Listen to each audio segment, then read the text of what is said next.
let's get everybody caught up to date here. We're going to start with a shocking scene in Brooklyn. A police cruiser there, look at that, accelerating into a crowd in Prospect Heights. They say people threw bricks and a bag of flaming garbage at that car before it hit the gas. The video, as you can imagine, has been viewed all over social media now. The NYPD's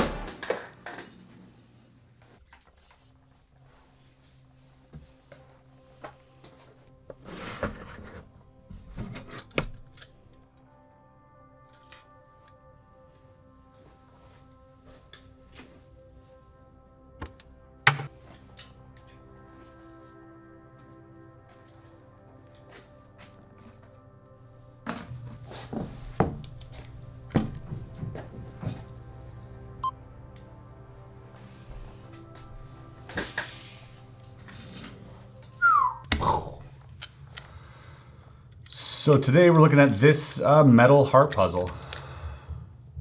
I guess the goal here is to take the pieces out.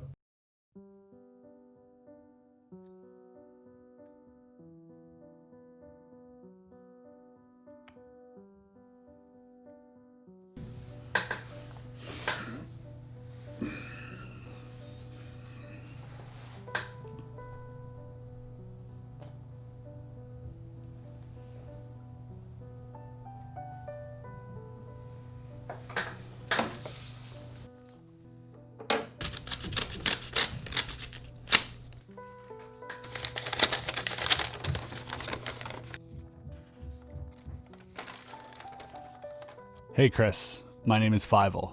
I'm 13 years old, and since the age of 12, I fell in love with magic and discovered your YouTube channel. I was looking for a video on throwing playing cards, which really improved my aim and in general taught me that I could do more. As you probably know, COVID-19 is a big problem, especially in New York, where the streets are empty and I'm stuck at home with nothing to do. But thanks to your videos, I can relax and not worry about my anxiety. You really are a big inspiration, not just to me, but probably a lot of other magicians who watch your videos and at the end feel very confident in their skills.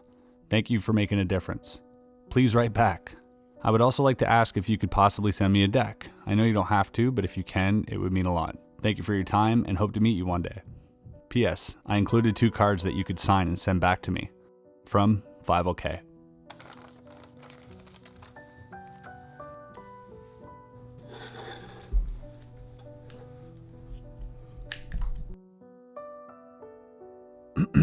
Dear Fievel, thanks for reminding me why I make these videos.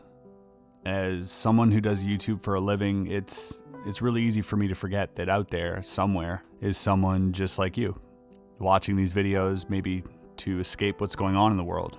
I know that everything is kind of uncertain right now, and that can be kind of scary. So here's something for you to focus on. I'm going to teach you the most basic but important move to practice. Something I've never actually taught on my channel, the double lift. Along with your letter today, I also received a few decks from a famous playing card designer by the name of Jackson Robinson. He does a lot of really cool projects, and one deck inspired me to write you back. It's a deck with a postage stamp theme, so I thought that was quite fitting. Okay, be right back. I need to film this tutorial.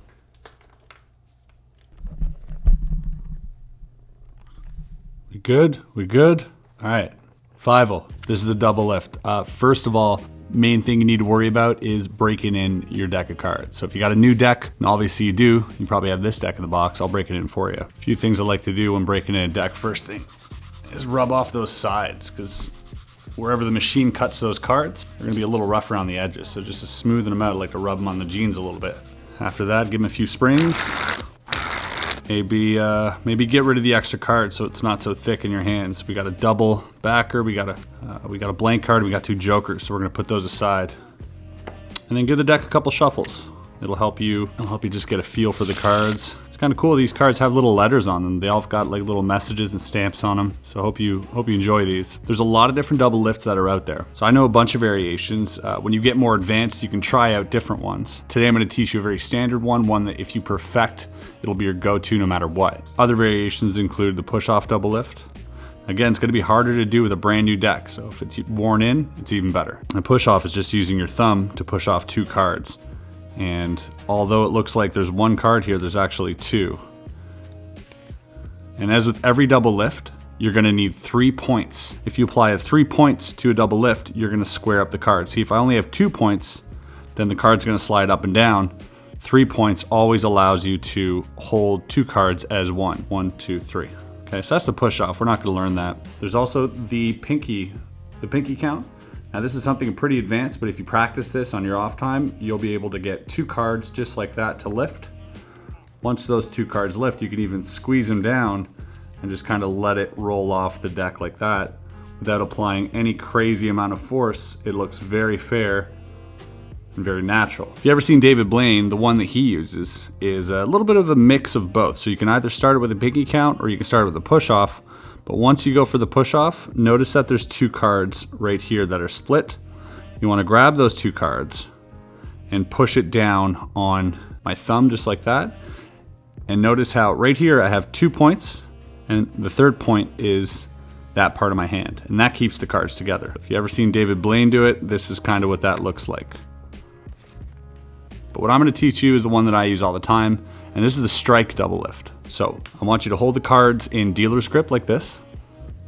You're going to bevel the cards with your thumb just a little bit. So notice how the cards are not straight in my hand, they're a little bit beveled. And you're gonna make sure there's a space between your pinky and your ring finger because that's where the strike comes in. And the strike is done with your index. So you're gonna come in here, applying pressure with your thumb, and you're going to, boom, grab 2 cards.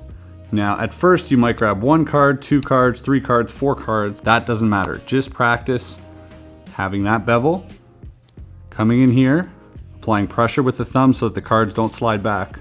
You want to keep that pressure there until you feel on this index that you have 2 cards. Notice I'm still holding my index here to keep everything sort of squared up.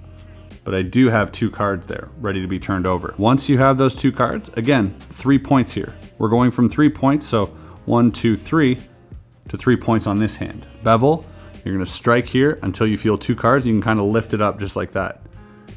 You're gonna apply your 2 points. Now, very important not to do this. That's what's gonna take a lot of practice because you're gonna be a bit nervous in performing this. You're gonna wanna not flash at all, so the instinct is to just turn it over like this. But the best way to do that and to trust your hands and to get better at it is once you have these 3 points, bring it out here. You're gonna slowly let go of the thumb and you're just going to let it fall on the deck. So once you're here, you're just going to let it fall. Now that's really what's gonna sell the illusion that it's 1 card. So you're gonna come in, strike, slide this index up here. So you don't wanna turn it over from here because then it might fall, it might split. You're gonna come in, strike, your index goes up here, your thumb and your middle finger, you're going to pull away from the deck, and you're gonna let go of your thumb, and look at this. Look at that. It's not splitting. I'm kind of trusting the cards, and I'm gonna let the cards fall down. Now, as the cards fall down, the important thing is not to let it fall down completely on the deck, because then you'll have to do another strike double lift to get it off, which might be a little bit more difficult. So instead, once you do that strike, you're going to let it turn over. Now, notice how I sort of up jogged it. All right, now what I'm doing here is I have 3 points again. I have this, and I have this down here. Now I can bevel, I can push in with my thumb and my index, and it gives me that huge break. That huge break is really, really good for me because all I need to do now is do the exact same thing without doing the strike to turn it back over. So from the top, bevel, you're going to get 2, you're gonna slide up, you're gonna slide out, and you're just gonna let it fall. And now you're gonna catch it with the meat of your thumb right there. Your thumb's also got a break up here. So you're kind of holding it. You can even like kind of show it around like this if somebody wants to sign it. It's a good way to hold it so that it's not loose on the deck and it's in full control the entire time. There's no way that these cards are gonna split. Now what you do from here, Fievel, is up to you. You know, there's lots of different moves that you can do to put the card in the middle of the deck and have it jump back up on top. That's completely up to you. But what I want you to practice is just this, the dealer's grip, the bevel, strike, go up, and slowly let it go by. And even if you want to practice, you can practice turning over just 1 card in that way. So come here, take 1 card, this isn't 2, that's just 1, and you can just practice that. So that's the double lift I want you to practice. Don't worry about any other double lift, just practice that one. And once you master that one, then you can, as extracurricular work, you can work on those other double lifts, those neat ones, those ones that are a bit out of the box.